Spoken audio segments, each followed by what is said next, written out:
There's nothing wrong with that at different times, but this was not healthy.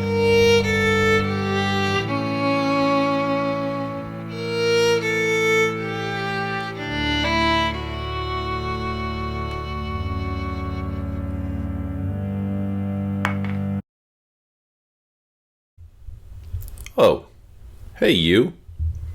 Thanks for showing up. It's so nice.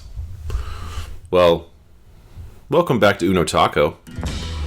This is me talking about Uno Taco. This is me filming while I eat a taco. And this is me filming myself talking for the Uno Taco and realizing that I talked for way too long. The story here is great, but how I tell the story is important. So, I talk for a long time, I tell a long story, it barely makes sense to me, I would fall asleep. Maybe you're thinking to yourself, I should fall asleep. Please don't fall asleep. Anyway, so the story goes something like this.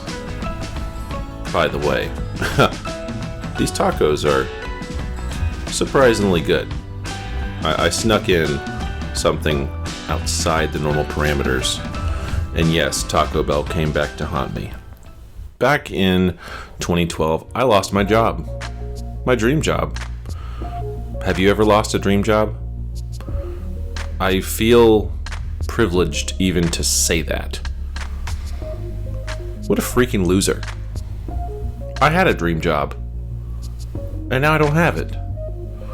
So 2012 me says to myself, this sucks. You know what? I feel weird. I don't want to get up in the morning. This isn't really worth it. I'm just gonna be a little hermit crab. This is the story of that hermit crab. And you know, I totally would have recorded this, by the way, in my truck, but the audio was horrible. Have I told you this Nacho Supreme is awesome? Okay, back to the story. I found myself thinking, oh man, I don't want to get out of bed. My wife's going to go to work now. I got to do these chores. So I did these chores. I finished the chores. They were done pretty well. And then I fell into sort of wishing I had a different life. Don't we all? I mean, there's nothing wrong with that at different times, but this was not healthy. I turned to YouTube. You see, I started watching YouTube long before it was popular and huge and taking over the internet. YouTube was a whole different animal. But in 2012, there's some people who had popped into my life. This family's name, well, the channel name, was the Shaytards, created by Shay and his wife Katilette. They had a couple kids that were really cute, and they shared their life all the time. Literally every day they were vlogging. So I'd watch one day, and then I would go back and watch previous year's days. I started binge watching this family, and I started living vicariously through their story. You know, and I really grew to have this one-way friendship, this one-way relationship with this family. But I realized I put people on a pedestal.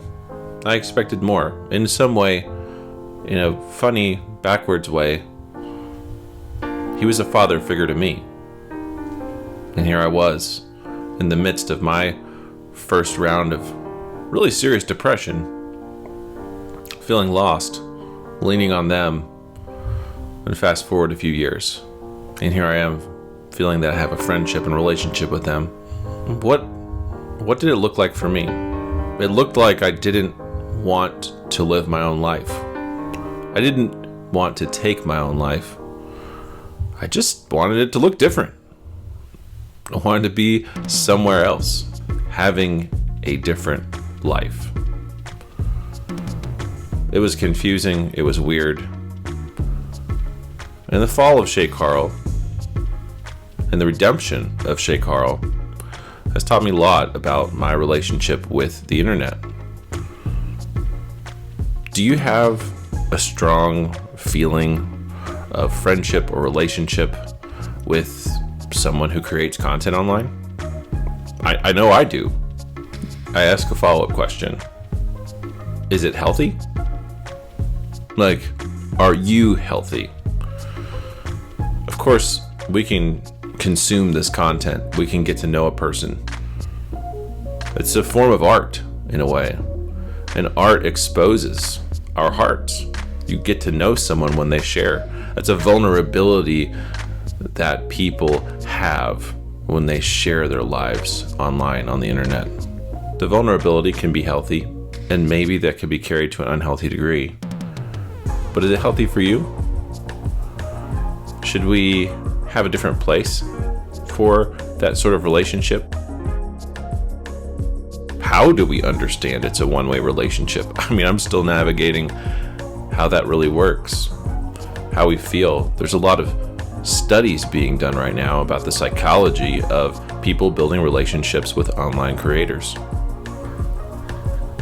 I hope it gives us something to chew on, something a little bit different, something to consider.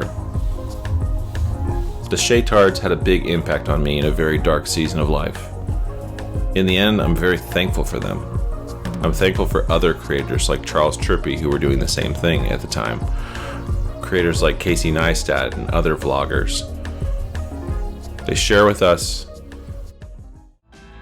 no matter what their intentions, we get an insight into someone else's life. It expands our world and it opens our view to a different perspective. I think that's great. Hope you enjoyed the other videos and other things on here. Look forward to seeing your thoughts in the comments. I hope that gives you something to chew on. This is That Millennial Dad signing off again.